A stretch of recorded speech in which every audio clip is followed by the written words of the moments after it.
মানুষের যেভাবে খুশি থাকে সেই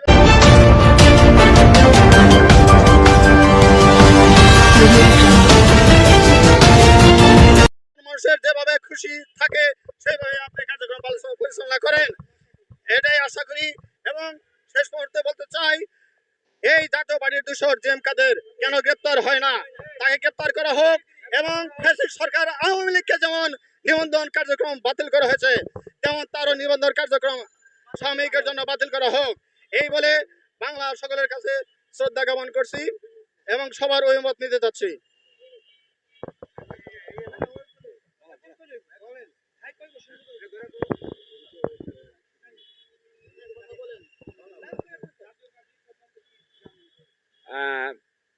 এই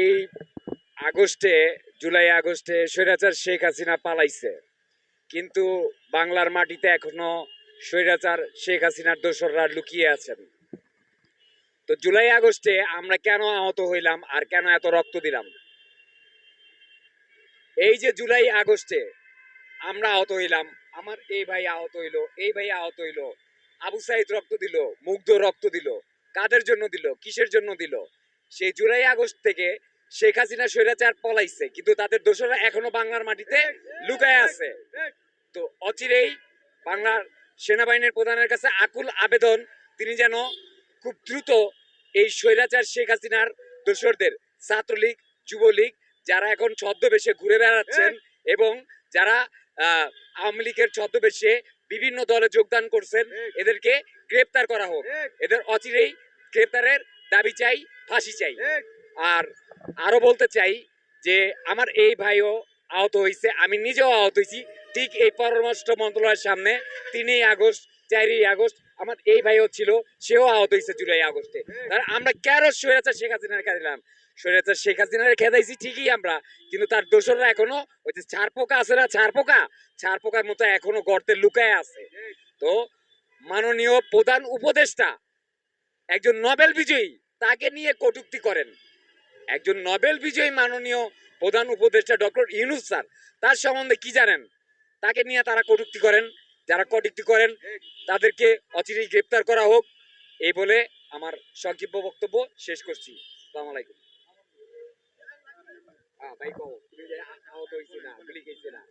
আসসালামাইকুম। বাংলাদেশ সবাইকে নিয়ে আমি কথা বলছি। আমি জুলাই আগস্টে এই ছড়াগুলি আমার বুকে বুকে ছিড়াগুলি আছে, কোনো হেল্প পাই নাই। এই দেশটাকে নিয়ে হাসিনা স্বৈরাচার দেশটাকে নিয়ে তালবাহানা করেছে। প্রশাসন দিয়ে মানুষকে গুণ, হত্যা, গ্রেপ্তার। মানুষ রাস্তাতে আটতে গেলে, এই তুই কি করস, বিএমপি করস, এই তাকে তোর হ্যাংকাপ করে তারা নিয়ে চালান করে দে। তোরা এতদিন কতদিন এইভাবে থাকবি? এই স্বৈরাচার হাসিনার দালাল যারা পুলিশ, তারা আমাদের গ্রেপ্তার করছে। জুলাই আগস্টের আগে গ্রেপ্তার করেছে। 28 অক্টোবর আমাকে মারছে, হ্যাংকাপ, ঢাকা মেডিকেলতে হ্যাংকাপ লাগাইয়া আমাকে, শাহবাগ থানার আমাকে জসিম দারোগা, সে আমাকে বলছে, বাঞ্চুত তোরা এই হাসিনাকে পতন করার জন্য এই করছ, তোরা এটা ঠিক করস নাই। আমি একজন আছে উপর আল্লাহ, একজন হলো হাসিনার পতন হবেই। আর এই যে একজন আছে স্বৈরাচার জেএম কাদের, ঠিক আছে? এই জেএম কাদের নাটক পাটক করতো, ওই আমাকে জোর করে আমাকে এই ইলেকশনে আমাকে ধারা করেছে। আমি যেতে চাই না, আমাকে কুরবানির মতো আমাকে জব দিয়েছে। হ্যাঁ, আমাকে এই বলেছে, সে বলেছে, আমি ভয়ে আমি নির্বাচনে ছিলাম। ইন্ডিয়াকে কি বলেছে বলা যাবে না। তারপরে আমরা চাই তার গ্রেপ্তার। সে মানুষকে এই হয়রানি করেছে, বহুত কিছু করছে। আবার সংসদ নির্বাচন করা যায়, এই চোরকে যদি নির্বাচনে দেয়, মানুষ শান্তিতে ঘুমাইতে পারবে না, কিচ্ছু করতে পারবো না, না খেয়ে মরবে। আমরা অনবন্ত কোনো এই সাধারণ মানুষ কোনো শান্তি পাচ্ছি না। এই চোরকে যদি দেয়, আমরা ধ্বংস হয়ে যাবো। আসসালামু আলাইকুম। বাংলাদেশ।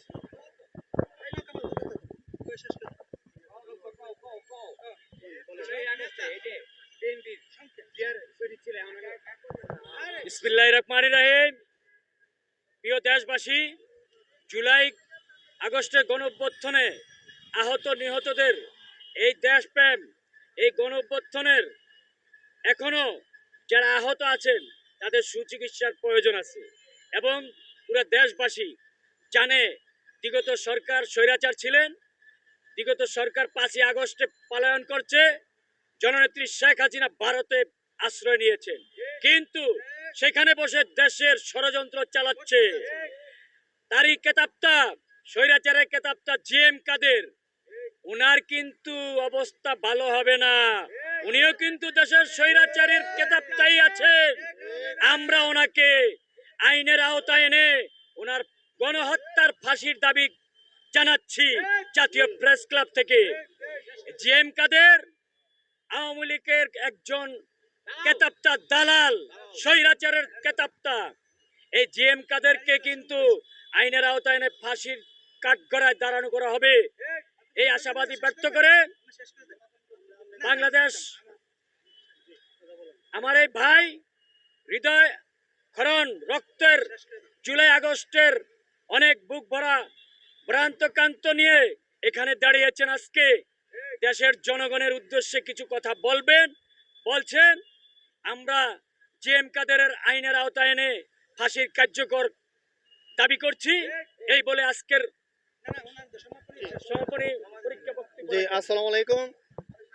বাংলার 24-এর গণ অভ্যুত্থানে যে প্রাণ বিসর্জন দিয়েছেন বাংলার ছাত্র জনতা, সচেতন ছাত্র জনতা সবসময়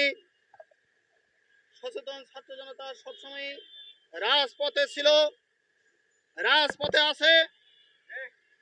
বাংলার সচেতন ছাত্র জনতা কখনো রাজপথ থেকে তারা ঘরে বসে থাকে নাই, তারা প্রাণ বিসর্জন দিয়েছেন। কারণ তারা পরাশক্তিকে ভয় করে না, তারা চায় স্বাধীনতাকে টিকে রাখতে। এজন্যই ফ্যাসিস্ট সরকারকে তারা তাড়াতে বাধ্য হয়েছে।